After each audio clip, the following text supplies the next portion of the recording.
আমাদের টুকিটাকি সেগমেন্টের আজকের আয়োজন কিন্তু বড়দের জন্য। আমরা চাইলে বাসায় বসে বসে অপ্রয়োজনীয় বিভিন্ন জিনিসপত্র দিয়ে গৃহসজ্জা সামগ্রী তৈরি করতে পারি খুব সহজেই। তাই তো আপনাদের জন্য আমাদের আজকের এই বিশেষ আয়োজন।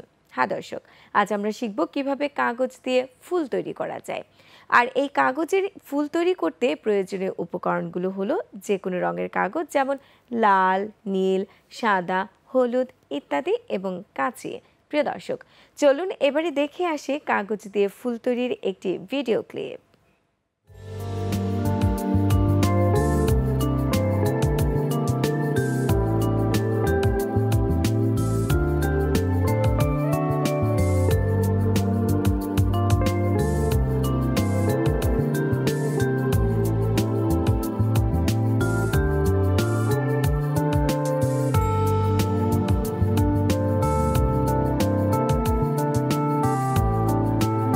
জীবন অবাক না করলে কে করবে? 28% মিল্ক ফ্যাটের অবাক করার সাথে ফ্রেশ মিল্ক পাউডার। জীবন অবাক করুক প্রতিদিন।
প্রিয় দর্শক, এতক্ষণ দেখছিলেন আমাদের টুকিটাকি সেগমেন্টটিতে কাগজ দিয়ে ফুল তৈরির একটি ভিডিও ক্লিপ।